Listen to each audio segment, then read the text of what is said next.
Grow Great is a city government leadership podcast with Lisa Norris and me, Randy Cantrell.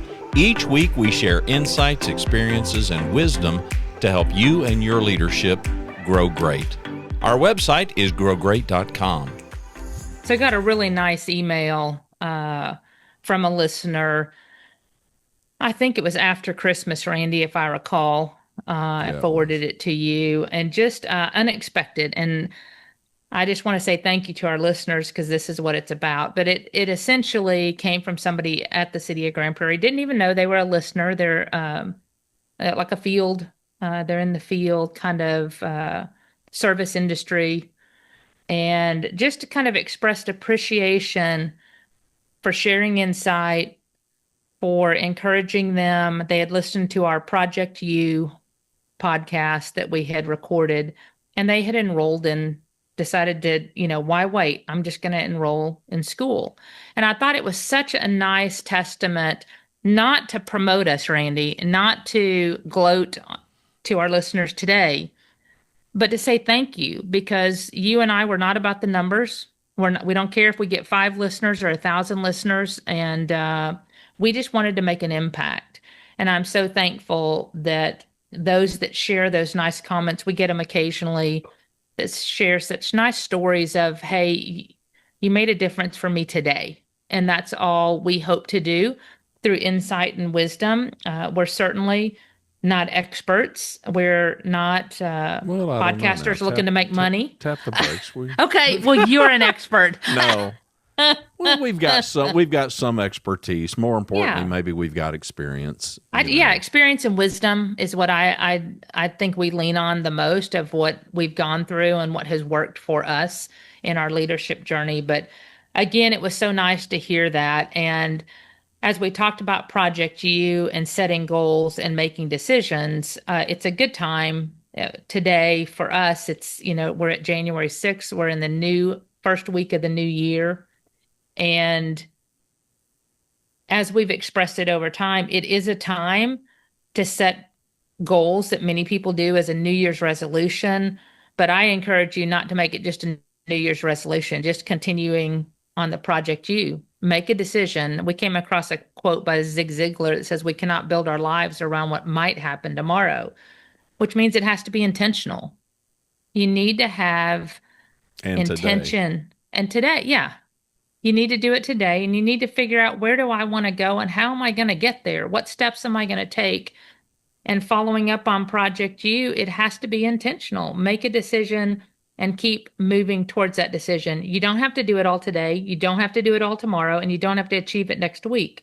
But you need to be making steps towards it, and then life will happen. Life will redirect us for a minute, as it often does. It tries to throw a lot of lemons in, and you can make lemonade or you can become sour, right?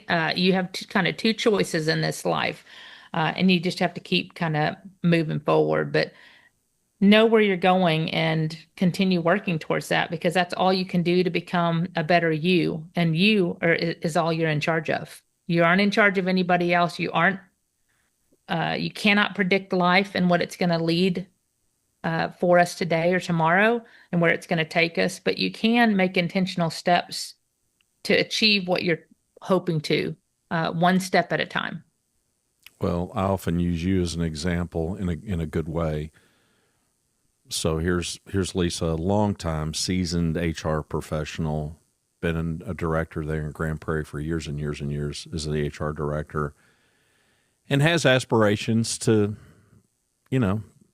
flex her muscles and expand her wings a little bit. Maybe seek an ACM kind of a role. But is thinking about it. Is kind of messing around with it, but loves the HR game. Still loves the HR game. And you couldn't have predicted what happened. You couldn't have planned what happened.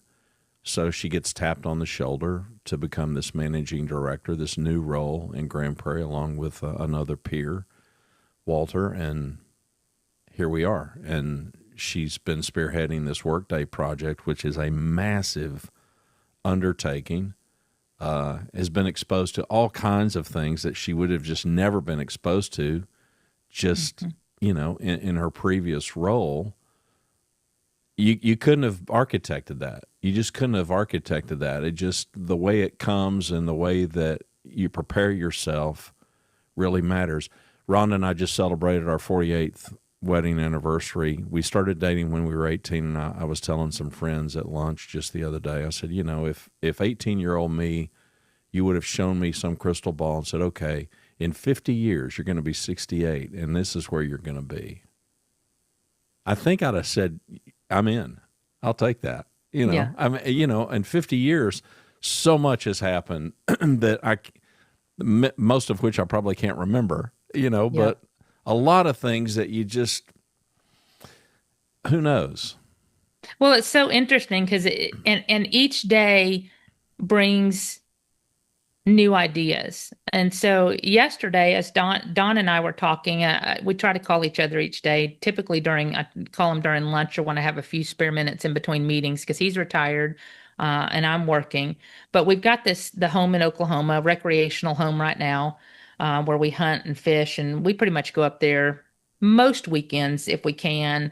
And then if I take any days off, it's extended, up there, obviously. But we were kind of talking about, he's like, what are you thinking about next? And I said, well, we knew we wanted an RV long-term to travel, as I'm getting nearer to retirement. Don't know when that is yet, but we're getting closer. And he said, and then we found these tiny homes, because like a guest home that we could put on that are just 400 square feet. Right. We have an old RV up there now, but it's really nice on the inside. It's just an older model, but it was redone. And it sits there kind of as an overflow for guests, because we've built a small home just for low maintenance. We have a 3-bedroom, 2-bath up there, about 1,500 square feet. And I wanted it very simple, but pretty and modern. And so we were looking at this and he goes, well, what? I said, maybe we should just get a tiny home for the guests that come up and just plop it down and get rid of the old RV. And so he called me and he said, well, I'm good either way. But he said, do you want a home and an RV? Or do you want an RV that we just park that's modern, get rid of the old one, let's donate it to somebody who needs home up there because it's a very poor community. He said, we'll donate it to our neighbor who's done so much work for us and just give it to him, however he wants to use the old one. And so we talked through it and he goes, well, then we'd need a carport. We've got a carport covering it, but we're bringing our boat. Uh-huh. This is going to be a bigger RV. Yeah. We don't have anywhere to park the cars right now. They're out in the open. And he goes, well, I'm thinking we're going to need a new carport. And I'm like, yeah. And he goes, okay, so the order of things, I'm thinking we do the carport first, get that built, figure out your RV, get the old one to the neighbor, get the new, so all of this, my point being, a lot of moving parts. A lot of moving parts, but there's an order to it. Mm-hmm. And we both had to make sure we aligned on the goals we have for ourselves and all the pieces that we need to do it. So he was like, I think let me research the carports first and get that ready so we can get what you want. And he was really good to, I said, I like that carport stuff you sent me because it was like a covered with an RV underneath, but then it had an enclosed section to park the cars. It's completely like a garage. Uh-huh. And I said, but I don't want to go in from the front and have to back the cars in. Can we do it from the side? So there's 3 spots. Yeah. Back in the Camaro, back in the truck, back in my SUV. He goes, well, that might be more money, but let me check on that. That sounds good. Yeah. Because I'm thinking you don't want to be navigating, right? But it was just so interesting as we talked about it. And then because we were looking at a tiny home. Yeah. And I said, no. And he goes, I think we just get a nice RV and then we can just pull it out and go. Why invest in a tiny home if we had people coming every week in that something? We don't. Right. They mostly fit in the house. Yeah. Yeah. And he said, and then we have a nice RV if they want to be separated and have their own private time with their family. They can go to the RV and it's going to be a newer, nicer model. And I was like, okay, that's smart. So now it's okay. What does that cost? What he's getting the pricing. So now we need to know, when do we need to stage that? Because it takes time and we're not up there all the time. Right. So all that to be said, I wasn't thinking about that 5 years ago, but I'm thinking about it today because all of it takes money and we need to start saving to get those things. and then build it into budget and build it in so that we have it when I am ready to retire, right down the road. So it's just goals are important. Knowing what you want, having intentional conversations, I think is critical. And like your example, doing that at work too. What do I want to achieve here? Obviously, now it's workday. I mean, I want to Hmm. get workday. Our go live date is September of 2026. That is my entire life right now and time. I mean, it's taken every bit of my 40 hours plus some just to manage that project. So if I But say anything, my experience with you and with virtually every high achiever has been when people make up their mind, and I still love it. It's attributed to Goethe, German philosopher from way back. I'm going to butcher it, but I used to have it hanging in my office for years. When you make up your mind, it's just funny how things can seem to kind of fall in place. Now, I do not believe in the law of attraction. Sorry if y'all do. I don't believe in manifestation. I don't believe that we're God. I don't believe that I can just think something into reality. However, it's not lost on me that when a human brain is examined and the human brain imagines something versus when a brain is actually experiencing something, you can't tell the difference. mhm, That's pretty fascinating to me. And it's not sure, lost on me that when somebody like you, when you set your ideal outcome, which I'm a huge proponent of pursuing your ideal outcome, and at the same time giving yourself permission to change it. hmm, Like 4 years ago, you weren't thinking about what you're thinking about. Okay, well, guess what? I'm 68 and I'm thinking about some things that I wasn't thinking about, a year ago. that's right. So it changes, but it's pretty fascinating how, if we'll engage that thought, that belief, it does change our behaviors. There's that famous, if your habits don't change, you won't have a new year, you'll just have another year. Yes, I saw So, that quote on Facebook actually. yeah, if you don't engage action, which is really what I took from the Ziegler quote. We can't build our lives around what might happen tomorrow. I mean, to me, the focus is, but we need to build our lives and we need to build our lives today. Yeah, it's not by chance, is what I'm getting out of Yeah, that. me too. It's by intention. That's right. Make an intentional decision on what is next for you and just make sure you're aligning toward that.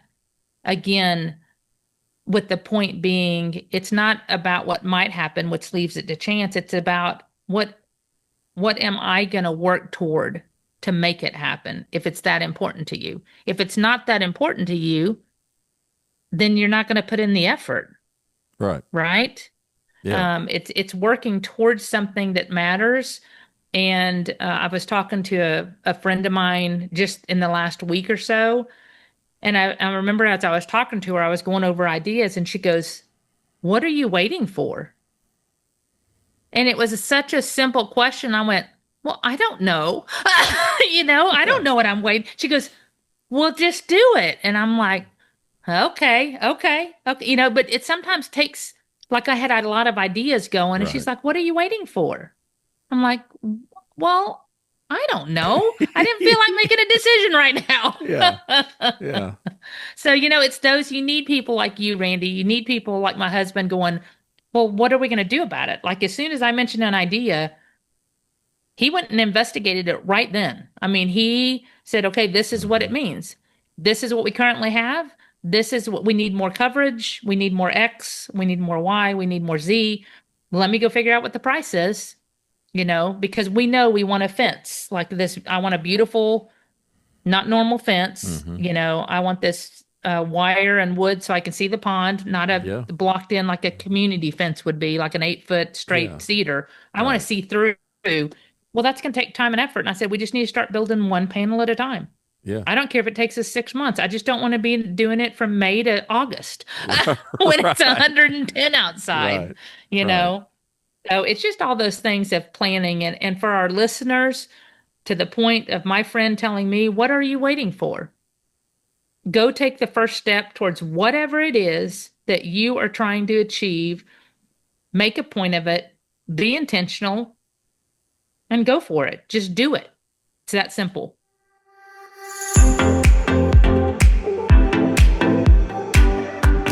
Thanks for watching and listening to Grow Great, the City Government Leadership Podcast. Our website is growgreat.com. For Lisa Norris, I'm Randy Cantrell. We hope you'll subscribe to the show, and we hope you'll tell a friend.